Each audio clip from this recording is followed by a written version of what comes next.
Asıl tabii şimdi gündem maddesi Erdoğan-Biden görüşmesi. Erdoğan-Biden görüşmesi pazartesi günü olacak. Türkiye tarafında beklenti yüksek. Cumhurbaşkanı Erdoğan az önce gitmeden önce bir açıklama yaptı. Yalnız şimdi bak yine sonra yanlış şey olmasın, yani yanlış anlaşılma olmasın. Hep de benim başıma patlıyor bu kabaklar.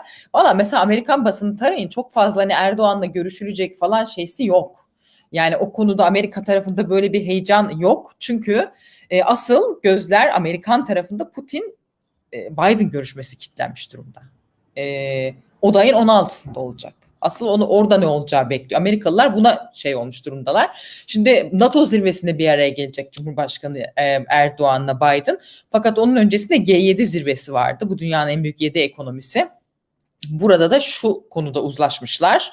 1 milyar aşı. Şimdi dünyanın bir kısmında aşı yok ya, fakir ülkeler aşı alamıyorlar, imkanı olmayan ülkeler, hani böyle bir ve bu pandemiden de herkes aşılanmadan çıkılamıyor. Yani dünyanın bir yerinde bu pandeminin sürüyor olması diğer ülkeleri de etkiliyor. Onun için böyle bir küresel bir ittifak, küresel bir ortaklık, herkes birbirine yardım edecek ruhu söz konusu. Bu G7'den de o çıkmış. 1 milyar diyorlar ki biz zengin ekonomiler fakir ekonomilere yardım edelim, 1 milyar aşı gönderilsin. Şimdi mesela oralarda hani gündem daha ziyade bu minvalde. Cumhurbaşkanı Erdoğan gitmeden önce şey söyledi. F-35'ler dedi bizim için en önemli. Türkiye S-400 satın aldığı için Amerikan tarafı dedi ki Türkiye'ye yazsın, bir NATO üyesisiniz, NATO üyesi ve Amerikan müttefikisiniz, neden Rus savunma sistemi alıyorsunuz?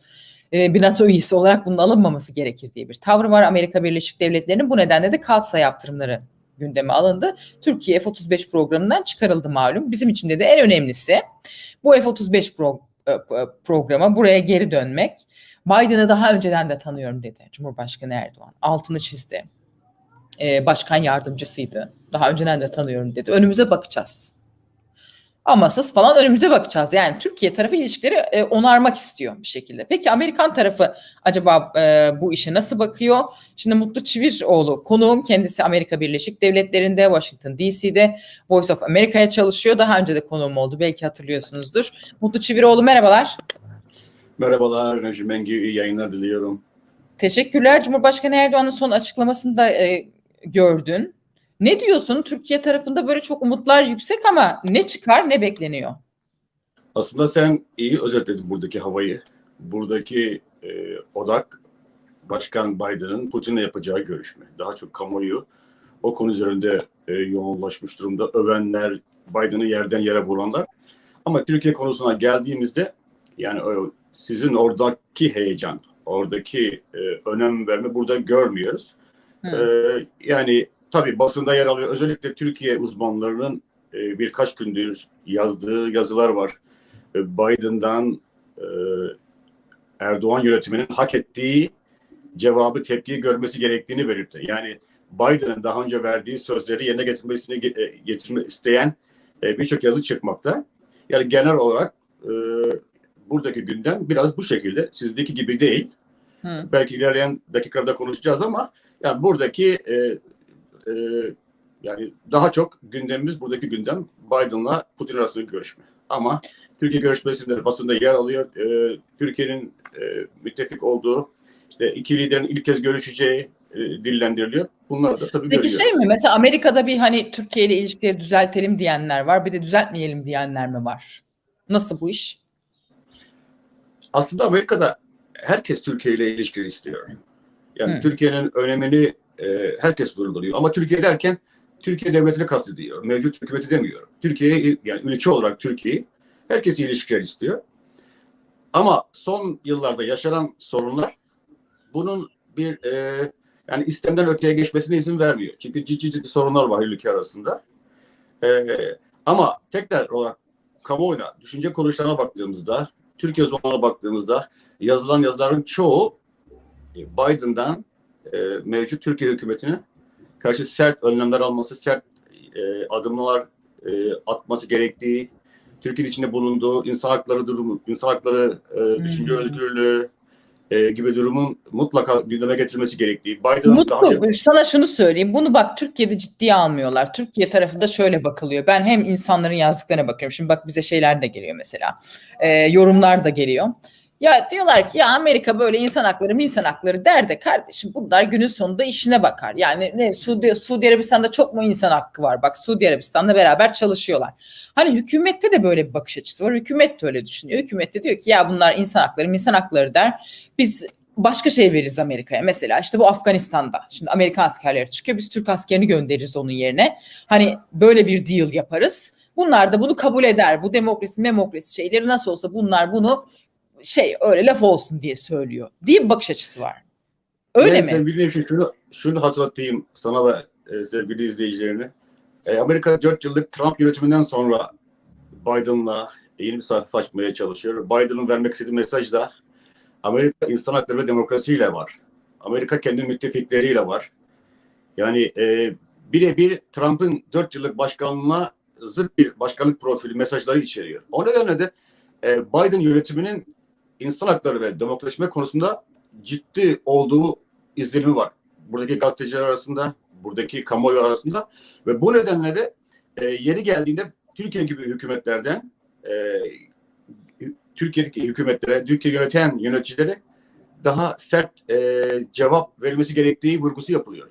Yani tabii ki insanlar sonuç olarak bugüne Kim peki bunu diyor? siyasi... Kongre mi diyor? İşte bu hani şeydeki seçilmiş işte bu kongredeki ilericiler, AOC'ler, Ocasio-Cortez'ler falan mı? O cenah mı diyor bunu? Kim? Hayır, sadece onlar değil. Hayır. Yani hem demokratlarda hem cumhuriyetçiler arasında birçok defa mektup yazıldı. Biden'ın başkanlığa oturduktan beri yani birden fazla hem Temsilciler Meclisi'nde hem Senato'da mektuplar yazıldı. Türkiye'nin insan hakları durumundaki kötü siciline vurgu yapıldı. İşte Osman Kavala'dan tutalım, Selahattin Demirtaş, Ömer Faruk Gergerlioğlu, HDP'nin kapatılma davası.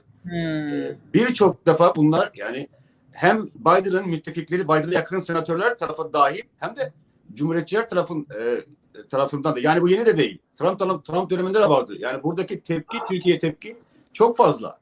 Yani Türkiye'nin geleneksel olarak dostu diye denilen insanların konuşacak malzemesi yok adeta. Çünkü kamuoyu gerçekten yani böyle bir olumsuz bakış açısına sahip mevcut Türkiye hükümetine.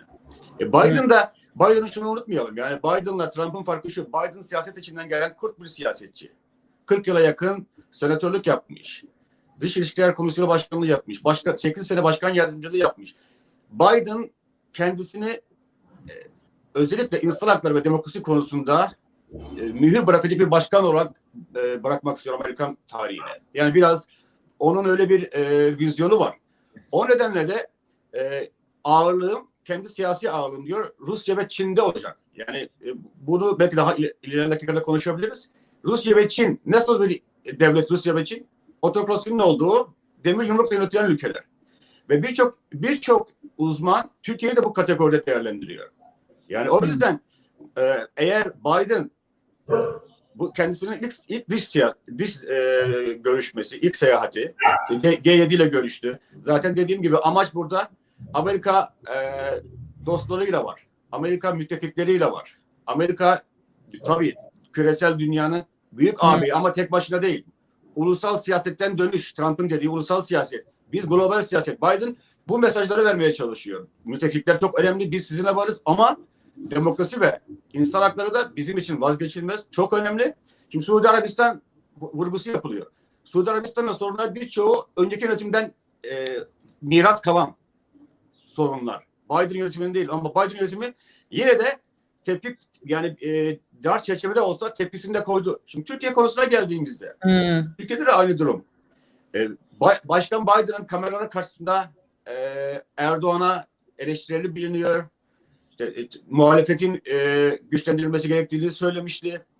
Birçok ortadaki sorundan Sayın Biden, Sayın Erdoğan'ın suçlu bir olmuş. Ozan Şamlioğlu'nun sorusu aşağıda duruyor da şeyi hatırlatalım. 2014 yılında Biden başkan yardımcısıyken işte Türkiye'yi aslında dolaylı olarak hani IŞİD'e yardım etmekle suçlamıştı. Yani öyle bir ifadesi olmuştu. Bunun üzerine Türkiye özür talep etmişti. Sonra Biden Erdoğan'a arayıp özür diledi. Ya işte onu kastetmedim falan diye. Hatırlarsan senden hatırlatmak için söylüyorum. Böyle de şeyler var tarihte. Bir de Mutlu yani mesela bu seçim döneminde bütün yani Türkiye'deki hükümet ve hükümete yakın medya bütün ağırlığını Trump'ın Yani Trump seçilsin diye bir sabah akşam Trump övme yazıları çıkıyordu ve bizde A Haber falan sürekli hani böyle Trump yanlısı yayınlar yapıyordu ve işte Biden ve işte Kamala Harris başkan yardımcısı ile ilgili yani ne o kadar karalayan yayınlar yapılıyordu ki bu iki kişi ya işte bunlar PKK'ya destek veriyor, bunlar Türkiye düşmanı, bunlar el altından işte muhalefete destek veriyor, bunların amacı Türkiye'de darbe yapmak falan diye sabah akşam bunlar yazılıyordu, çiziliyordu. Öyle de bir hava vardı ama şimdi Cumhurbaşkanı diyor ki sil baştan. Hadi yeniden oturalım konuşalım biz bu ilişkileri onaralım. Bak Ozan Şamiloğlu şeyi soruyor. Suriye konusunda Amerika'nın geri adımı olur mu sizce diye sormuş. Ben şöyle bir şey yapayım soruyor. Mesela şimdi Cumhurbaşkanı Erdoğan bak Brüksel'e gitmeden önce hiç YPG demedi. YPG demedi. Türkiye çünkü Amerika'ya şunu diyor ya işte YPG'yi destekliyorsun Suriye'de bu desteği çek. Çünkü YPG ile işte neyse SDG ile PKK bizim için bir diyor Amerika'ya. Türkiye mesela ama bundan vurgu yapmadı. Bilmiyorum bunu nasıl yorumluyorsun? Yani vurgu yapmasını şöyle düşünebiliriz. Amerikan hükümeti, Trump yönetimi de dahil, şimdiki yönetim yani Kürtlerle çalışmayı mecburi görüyor, zaruri görüyor. Çünkü başka alternatifi yok. Çünkü Kürtlerle yaptıkları işbirliği müthiş sonuçlar doğurdu. IŞİD'in hilafetine son verildi. Birçok bölge kurtarıldı. Amerikan askeriyesinin sürekli dile getirdiği bizim ve yerel güçlerin birlikteliğinde ilk en başarılı ve ilk tecrübe diye sürekli övüle gelen bir durum. Yani Amerika en son birkaç yıl önce yüksek düzeyli bir temsilci heyeti gönderdi. Rojava dediğimiz bölgeye General Mazlum'la görüşüldü. Suriye Demokratik Meclisi de görüşüldü. Oradaki mesaj da net aslında. Yani bizim Suriye siyasetimizde Kürtlerle onların müttefiklerinin önemli bir misyonu var. Hem askeri anlamda IŞİD tehlikesi bitmiş değil. Uyuyan hücrelerin son dönemlerde arttırdığı saldırılar var. Ve biz Suriye Demokratik Güçlerine, SDF'e desteğimizi sürdüreceğiz. Politik anlamda da bu bölge demokratik kanallarda kendini ifade edebilmeli. Suriye'nin geleceği konusunda söz sahibi olmalı diye. Yani o konuda şunu anlamamız lazım. Dünya birçok soruna Türkiye'nin baktığı gibi ya da Türkiye hükümetinin baktığı gibi bakmıyor. Kürtlere de Türkiye hükümetinin baktığı gibi de bakmıyor. Buradaki bakış açısı nerede bir olumsuz durum olsak Türkiye hükümetinin bunu Kürtlere yüklemeye çalıştığı. Örneğin yani bu birçok konuda Amerika'da Kürtler tanınıyor. Kürtlere sen de hatırlarsın Trump çekilme kararı verdiğinde yer yerinden oynadı Amerika'da. Yani Kürtlerin burada lobisi de yok. Ama halk arasında, basında, kamuoyunda var olan doğal lobileri var. O nedenle Amerikan hükümetinden... Neden Amerikan kamuoyunda bu kadar Kürt hareketine sempati duyan bir bakış açısı var sence? Çünkü, bu Türkiye'den anlaşılmıyordu onun için yani evet. Türkiye'den şöyle anlaşılıyor. Çünkü Amerika Türkiye'yi bölmek istiyor. O yüzden Kürtlere destek veriyorlar. Yani genel insanların bakış açısı bu. Yok yani burada tabii gülünç değerlendirilir bu tür değerlendirmeler de ama Kobani'den başlayarak insanların Kürtler ama her Amerikalı'nın evine girdi. CNN, NBC, ABC, NPR, PBS Kobani'deki Kobani'yi savunma sürecinde insanlar Kürt kadınlarını, savaşçı Kürt kadınları tanıdılar. Musul 3 günde düşerken Kobani aylarca direndi. Bu insanların beyninde müthiş bir etki yarattı. Olumlu bir etki yarattı. Yani hatırlarsın Kobani IŞİD'in saldığı korkunun durdurulduğu nokta oldu. Yani Kobani'nin herkes Kobani'yi biliyor Amerika'da. Kobani dediğin zaman biliyor insanlar. Yani bu nedenle Şengal'da keza. Şengal'da de IŞİD Ezidilere o kadar katliam yaparken şimdi Birleşmiş Milletler jenosit uygularken gene başını YPG'nin çektiği Kürtler IŞİD'i durdurabildi. Bunlar Amerikan toplumsal hafızasında çok çok canlı. Yani Kürt uzmanları, Türkiye uzmanları, Orta Doğu uzmanları, Suriye, Irak, İran uzmanları bunlardan bahsediyor. Kürtlerin cinsel eşitlikçi yapısından bahsediyor. Kadının rolünden bahsediyor.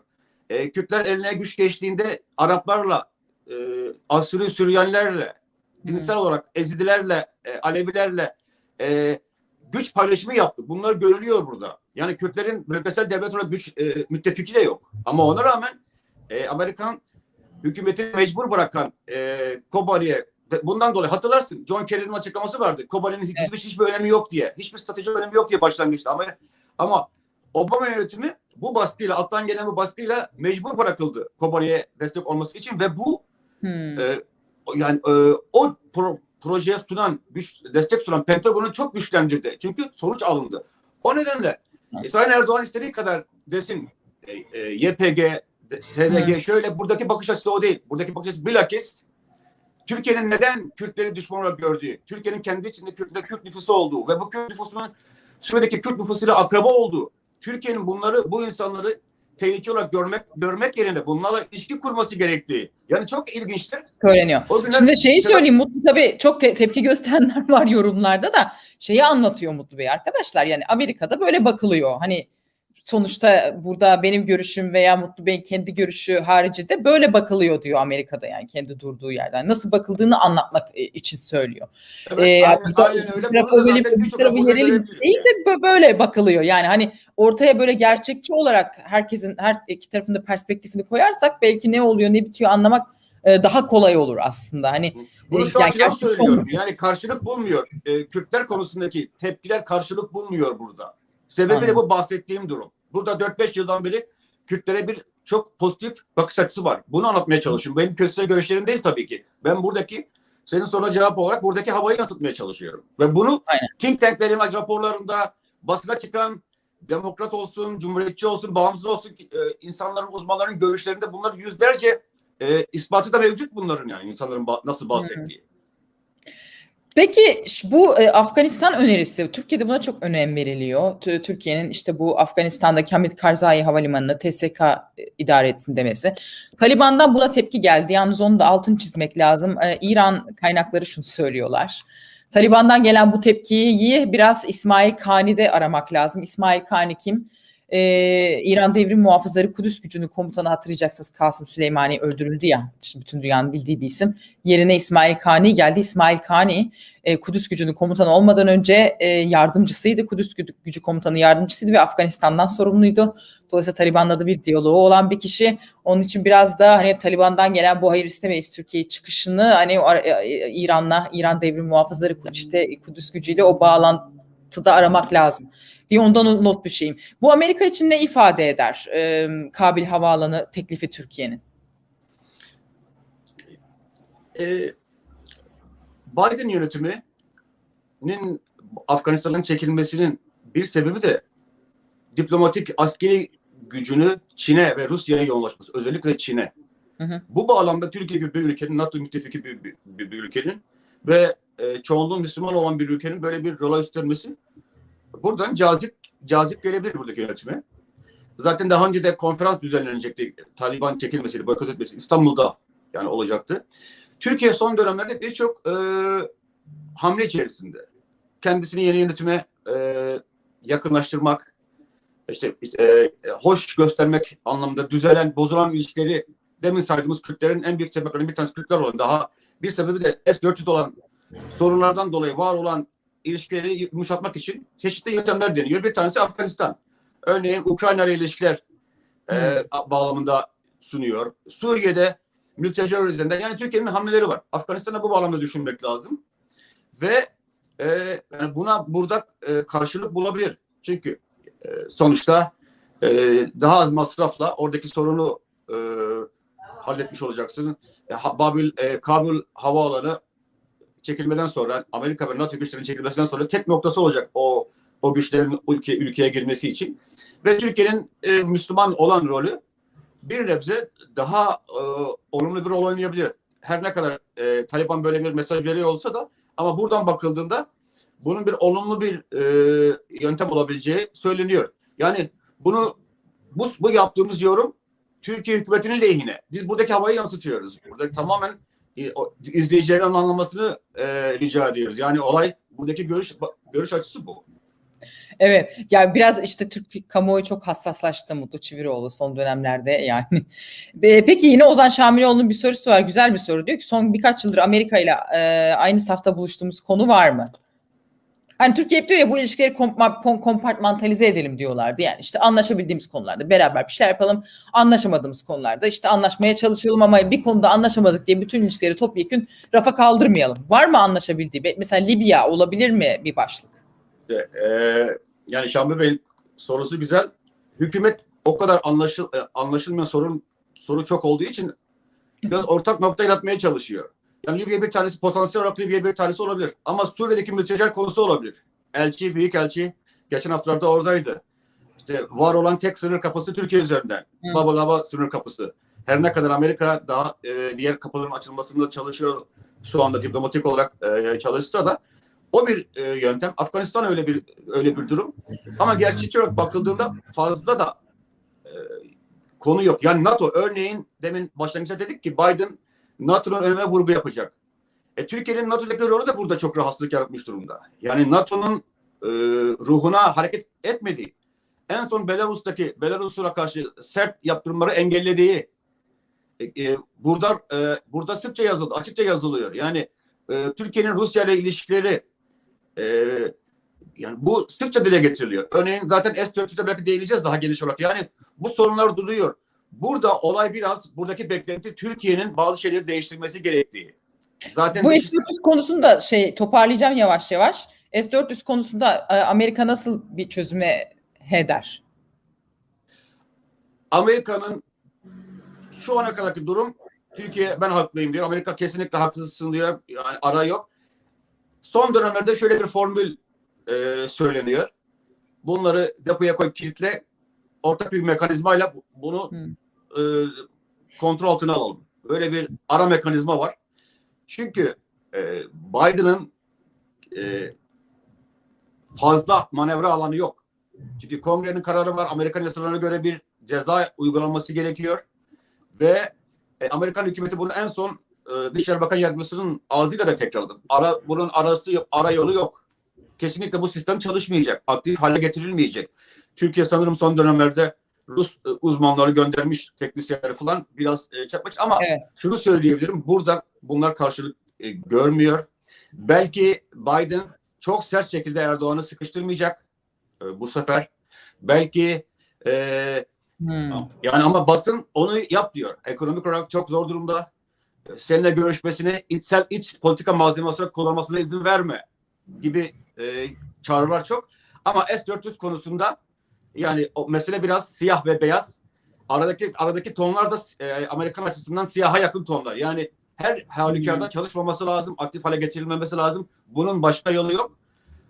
Artık Türkiye'nin vereceği duruma bağlı. Ben biraz öyle görüyorum. Burada kilitlenen durumun açması gereken Türkiye. Türkiye'nin vereceği kararlar, atacağı adımlar belirleyici olacak. Ama Amerikan cephesinden bu konuda ben bir taviz beklemiyorum S-400 konusunda. Kürtler ilişki konusunda bir taviz beklemiyorum. Bu iki konu olduğu gibi sürecektir. Öte yandan sevgili izleyiciler şunu görmesini istiyorum. Yani Biden hükümetinin son dönemde ABD'li petrol şirketi Delta Crescent Energy ile uyguladığı yaptırımlara delme istisnasını uzatmadığını görüyoruz. Yani burada da şunu gösterelim yani. Amerika Türkiye karşı bir eylem içerisinde değil. Amerika burada bazı sen de değindin demin işte bölmeye çalışıyor. Bunlar gerçekçi değil. Yani yeri geldiğinde Türkiye'yi memnun etmek için bazı adımlar da atıyor da olabilir. Burada böyle düşünenler de var. Bu yani o şirketin petrol arama çalışmalarının istisnai ruhsatının uzatılmamasının biraz bu. Yani hem diplomatik anlamda biraz alan yaratmak, işte Türkiye'nin Rusya ile ilişkilerini koruma açısından, biraz diğer sınır kapılarının açılmasını sağlamak açısından, yani biraz öyle. Burada biraz yani durum o. Öyle her şeyi komplo teoristlere bakmak yerine biraz bu açıdan bakmak lazım yani bence. Evet abi, ağzına sağlık Mutlu, çok haklısın. Çok teşekkür ediyorum, sağ olasın. Bu perspektifi sunduğun için bize bu görüşme öncesi. Ben teşekkür ediyorum, iyi yayınlar. DC'de hava bu arkadaşlar, yani beğenseniz de beğenmeseniz de durum bu yani. Beğenmeme bir şeyi değiştirmiyor.